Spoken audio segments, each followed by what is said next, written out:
স্বৈরাচার শেখ হাসিনা পতনের আজকে 1 বছর পূর্তি। এই পূর্তি উপলক্ষে সারা বাংলাদেশে জাতীয়তাবাদী দল বিএনপির যে আনন্দ মিছিলের কার্যক্রম আপনারা দেখতে পাচ্ছেন যে আজকে ফরিদপুরের সদরপুর উপজেলায় বিএনপির যে কার্যক্রম শুরু হয়েছে সেটি কিন্তু আমরা দেখতে পাচ্ছি বিভিন্ন এলাকা থেকে ইউনিয়ন থেকে হাজার হাজার বিএনপি এবং সহযোগী সংগঠনের নেতা কর্মীরা কিন্তু আজকে এখানে উপস্থিত হয়েছেন।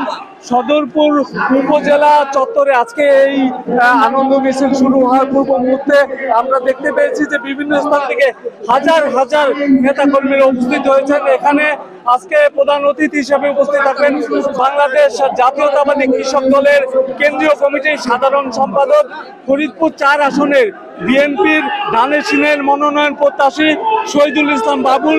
তার নেতৃত্বে কিন্তু আজকে আমরা দেখতে পেয়েছি যে ফরিদপুরের এই সদরপুরের বিভিন্ন এলাকা থেকে নেতা কর্মীরা কিন্তু উপস্থিত হয়েছেন। তারা আনন্দ উৎসবমুখের পরিবেশের মধ্য দিয়ে স্লোগানের মধ্য দিয়ে কিন্তু তারা পুরো সদরপুর উপজেলা এই চত্বরটি কিন্তু মুখরিত করে রেখেছেন। আমরা দেখতে পেয়েছি যে আজকের যেই অনুষ্ঠানের প্রধান অতিথি আমাদের জাতীয়তাবাদী কৃষক দলের কেন্দ্রীয় কমিটির সাধারণ সম্পাদক এবং ফরিদপুর 4 আসনের বিএনপির মনোনয়ন প্রত্যাশী শহীদুল ইসলাম বাবুল। আমি তার কাছে জানতে চাইবো যে আপনারা যে 1 বছরে যে স্বৈরাচার মুক্ত দেশ হয়েছে এই দেশকে আপনারা গড়ার জন্য আপনারা কি কি কর্মকাণ্ড হাতে নেবেন? আজকে আমাদের একটা ঐতিহাসিক দিন, বাংলাদেশের মানুষের জাতীয় জীবনে একটা অবিস্মরণীয় ঘটনা যে আমরা 15 বছরের ফ্যাসিবাদী স্বৈরাচারী রিজিমকে আমরা উৎখাত করেছি। বাংলাদেশের শত সহস্র ছাত্র জনতা এই বিজয়কে ত্বরান্বিত করতে গিয়ে আত্মাহুতি দিয়েছেন, শহীদ হয়েছেন।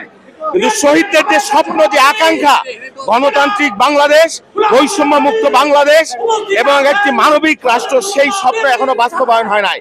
সেই জন্য আমাদের লড়াই এখনো শেষ হয় নাই। যতক্ষণ পর্যন্ত গণতান্ত্রিক বাংলাদেশ, বৈষম্যহীন বাংলাদেশ এবং অর্থনৈতিক মৌলিক বাংলাদেশ অর্জিত না হবে ততক্ষণ পর্যন্ত আমাদের সংগ্রাম চলবে।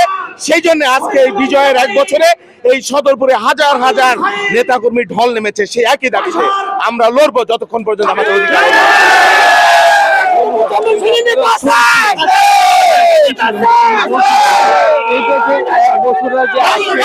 যে সরকার গড়ার লক্ষ্যে তারা যে কাজ করেছেন সেই কাজের অংশ হিসাবে কিন্তু বলছিলেন যে দেশ তারা যে কাজ করছেন সেই কাজের অংশ হিসাবে তিনি বলছিলেন যে যদি এই তারা তাদের মুক্ত না করা পর্যন্ত কিন্তু তাদের এই আন্দোলন সংগ্রাম চলবে। তো আজকে এই যে 1 বছর পূর্তি উপলক্ষে সদরপুরের যে উপজেলা চত্বর থেকে আমার কাছে আনন্দ র্যালির এই ছিল সর্বশেষ খবর।